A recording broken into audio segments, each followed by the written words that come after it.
With the release of the Lions of the North, the Teutonic Order has received one of the most amazing mission trees imaginable, with multiple branching parts that make a massive difference depending on what you go for. Now, if you guys have not seen my Holy Horde version of the Teutonic Order, you'll find a link to that in the description, but today we're going to be going down the Prussian path of the Teutonic Order mission tree. So once we do go down the Prussian path, it's going to be a really easy path because, well, let's face it, Prussia is overpowered, and we'll be able to form Prussia with a little bit of luck and RNG within the first 10 years of the game. That's right, after we do the war with the Poles, we should be able to form Prussia directly based on the options that we go for. So be careful and pay close attention to what I'm doing here if you want to be able to form it as quickly as I form it in my game. So as you guys probably know, it's a little bit different for the Teutons. We got to get rid of this disaster here, the Confederation. In order to get rid of the Confederation, we need to have 40%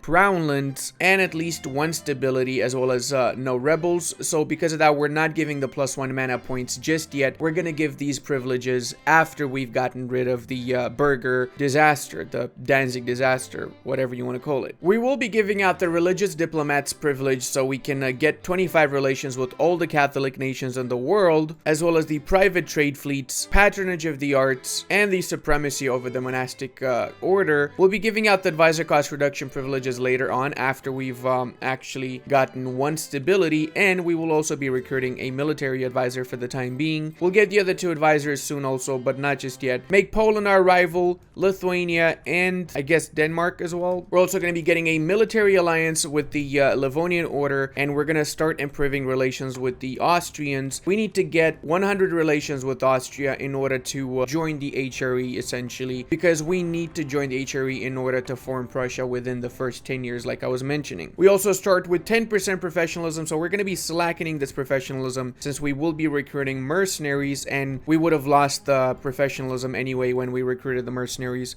Might as well just get rid of it and get some manpower in return instead of just plain out losing it. Gonna send a scornful insult to the Lithuanians because the Livonians rivaled them. That means I just need to get 2 more relations with the Livonian Order. Same thing goes for Austria. I'm gonna send a scornful insult to one of their rivals. I guess the Ottomans would be the best option. That's going to give me 25 relations extra, so I just need to improve relations with both of these nations a little bit more for a few months. We can expand the army now because we have a maximum land force limit and a military advisor, and that gives us claims on the Polish provinces that we will be annexing in the first war against Poland. Take note, you do have a truce at the beginning with the Poles until 49, so we have until 49 to get ready for the big war against the Polish and I'm guessing Lithuanian Commonwealth, because they likely will have the union over the Lithuanians by that point. The Teutonic Order, an order of noble German knights, was established on the Baltic coast in order to Christianize the local tribes. Although this mission was accomplished decades ago, we have decided to stay in the land of the old Prussians and make it our home. In the last 40 years, our order has fought 4 wars against Poland and its allies. As a result of the recent setbacks from these wars, the rich cities of Prussia are plotting against our authority. The Prussian Confederation is a looming threat that we need to deal with swiftly. That's exactly what we're going to be focusing on first. I don't really want an independent Sweden just yet because Sweden is actually quite a strong nation with the newly added mission tree, and if I let them become independent, they're going to be a rival for me. I will help them get independence maybe after I've established myself in the Baltic and I've at least gotten control of the Livonian lands, Gotland, and a few other provinces around here that I know the Swedes would also have an interest in. Now, the Livonian Alliance mission, whenever you get 150 relations with the Livonians and you click this, there's 2 outcomes. Either they become a vassal of yours or you get a subjugation CB on them. Now, I strongly encourage you save the game, and based on the result of this, you crash your game until they actually become a junior member. There you go. They did not become a junior member, so I got a subjugation CB against the Livonians. I'm going to crash my game until they become a junior member, and after only about 6 Alt F4s, I managed to get the Livonians as a vassal. I know some of you guys are going to be like, oh, but Ludi, why you crash game, bro? Not realistic. It's your choice. choice. You don't need to do it. You can just get the subjugation CB and then attack the Livonians, and in the process lose a good 10 years of expansion. Not my problem, your game. Once you've done that, you can also get the army tradition modifier for 25 years from the Bound of the Order mission. One thing that will help you get the vassalage over the Livonians is having higher Diplo rep. So you can get a Diplo reputation advisor. That means you're gonna have to take a loan, or you can take the burger loans. It's your choice. But even without the Diplo rep advisor, you can still get the Livonians with RNG, I guess. Oh, would you look at that? Bohemia wants to ally me. You know what? Hells to the yes, Bohemia. Bohemia and Hungary normally are really great nations to have as allies against the Poles, because they more than likely will help out in a war against Poland. Let's see if the Bohemians would. Yep, they would. Look at that. We can promise them land and they would join in our war. Maybe even Volgast would, if they do have vital interest in Polish lands, but I'm not sure I want actually. Oh, come on, Sweden. You keep asking me to support your independence. Do you not take no for an answer? Come on. We got 100 relations with Austria, which means we can get the Empire and the Teutonic Order event, where we can choose to become a member of the Holy Roman Empire, or we can just say, no, sir, we don't want to join the HRE. We're just too cool for that stuff. Obviously, choose to join the HRE. This will trigger an imperial incident, and based on the outcome of this imperial incident here, you will be able to join the Empire with some restrictions, no restrictions, or you're just going to be denied entrance into the Empire. It depends on just luck, really. Oh, what? I actually can get an alliance with Muscovy. I'm guessing that's because we have the same rival here of Novgorod. I'm going to use that to my advantage, because I'm sure that Muscovy would also join in a war against the Poles. Let's see. Not yet, but that's because I don't have favors with them. So I can just curry some favors and then I can call them in. Let's start currying our Favorski in that case. And we got the Teutonic Order joins the Empire for now, which offers us the ability to join the HRE. But if we declare war on any member of the HRE, then we will be kicked out from the HRE. So we cannot attack any nation. Plus, we would have to fight the Austrians also. We're gonna accept this offer. I'll be honest with you guys, 90% of the times, this is the offer that you're gonna get. I've never had it that I could join the HRE with full rights from that mission. I mean, I've literally tried probably like 40-50 times throughout the various games since I've gotten the early access a couple of months ago, and I've never had the first option. Almost always either this one, or sometimes I was even getting rejected from joining the HRE. So keep that in mind. Get our general and our heir as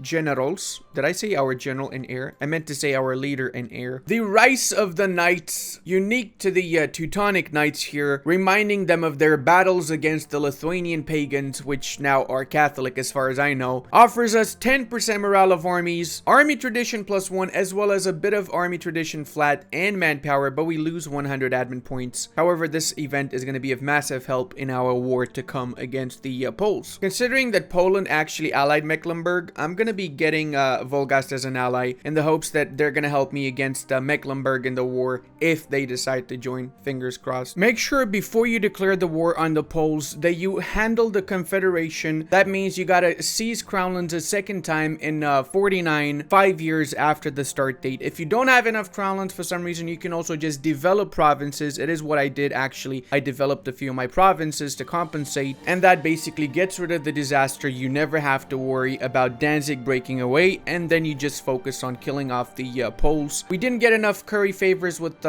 Muscovy or with Volgast, but I'm fairly confident that we can deal with the Poles by ourselves. Well, by ourselves I mean with the Bohemians as well. Looks like they allied Sweden though. I was expecting this because the Swedes rivaled me, and I also rivaled the Poles, so we have a common enemy essentially. It's not going to be an easy war as consequence, but honestly I've had worse wars than this one. This shouldn't be too much of a hassle. Plus, we're going to use the good old tactic of stack wiping their armies whenever they're small. Don't forget, you can also give out objectives to your allies and to your various subjects, so make use of that interaction whenever you need to. Like, I'm going to make the Bohemians siege down Krakow for me so I don't waste my manpower pool sieging down that city. When you really look at the map, we're basically fighting against half of Europe here, just us and our little Bohemian friendos who are struggling to siege their capital from the rebels. Try and prioritize piecing out the smaller nations nations in that war that are not your main target, like in my case that would be Mecklenburg. By occupying their provinces and starting to siege their capital, I was able to get the war score that I needed to peace them out, and now I can use this army to focus on Poland rather than worry about little old Mecklenburg here. Well, I already see a problem in my plan.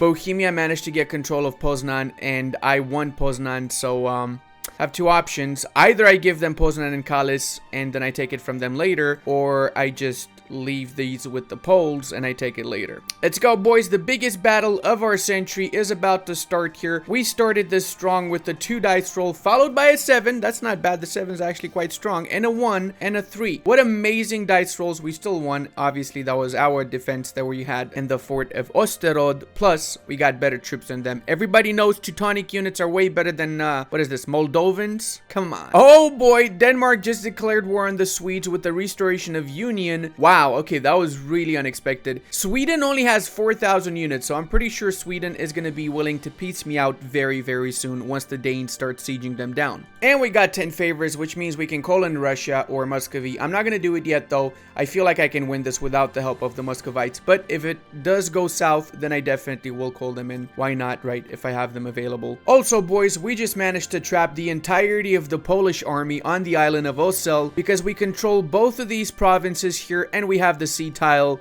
They literally have their entire army trapped there. So now I'm just gonna kill off the small bunches over here and there, and then I'm gonna carpet siege the rest of their country essentially. Brandenburg also wants to offer me some condottieri. They're not free, so I'm not gonna accept that. I'm sorry, Brandenburg. You have to give us free condottieri, okay? That's how we roll in the Teutonic Order. And as expected, the Swedes are willing to peace me out because, well, they're getting their asses kicked by the Danes. Their capital's occupied, and a lot of other stuff's happening there. We're back on track, boys. Sadly, Bohemia sieged down most of Poland, so I'm actually thinking of letting the Bohemians peace out separately by themselves, and then I do my peace deal afterwards. I mean, after all, the entirety of the enemy forces, that's it, all of them here, are not going anywhere. As my second tier reform, I personally prefer to go for the mission on the high seas because it allows me to recruit both marines and it allows me to build a lot more light ships, which I'm gonna need to get more chunks out of the Lubeck and the Baltic node, which in turn means hard cash, boys,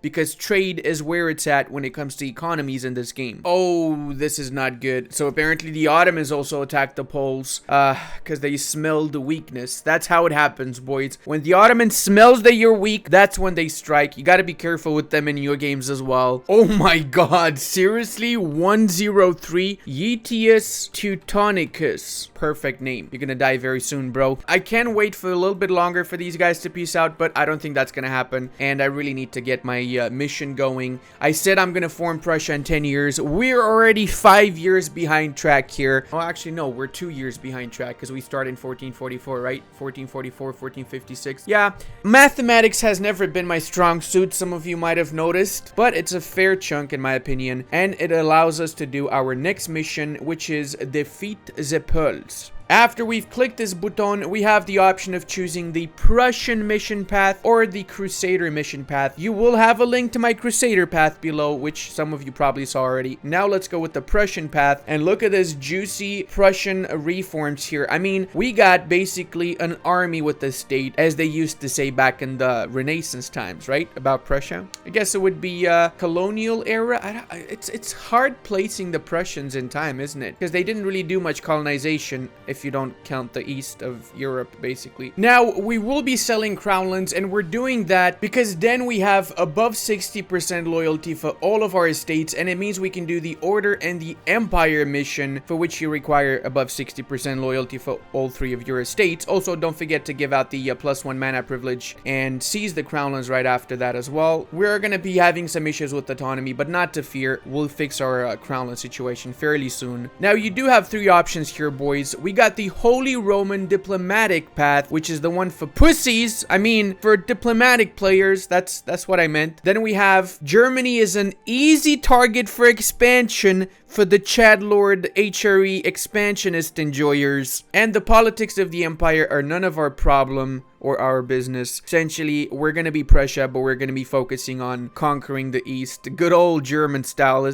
I should not be making these jokes at all, really. The third option does mean that we will leave the Holy Roman Empire, and we're basically gonna do the Holy Horde style situation, but as Prussia, not as the Holy Horde. It is the Prussian expansion into the East, essentially. And we're gonna go for the second option, which means our country changes over to Prussia. We're gonna become the Teutonic Bishopric of Prussia. That's right, boys. Get the new traditions and ambitions, which means that we will now have the absolute chattiest national ideas that Prussia has in 1456, just 12 years in the freaking game. Imagine forming Prussia 12 years into the game. That is just mind-blowing for me right there. And it's only possible if you do it as the Teutons. Also, yes, freaking stupid omen here. I hate the stars in this game. I hate the stars with the passion. I hate them. Freaking comets. All right, let's bring up our stability to 1 again. Actually, no, I'm going to lower the war exhaustion and I'm going to core up everything. So I'll stab up again afterwards. But hey, at least we have the money to embrace La Renaissance now, right? By going down the second option, which allows us to form Prussia so early on,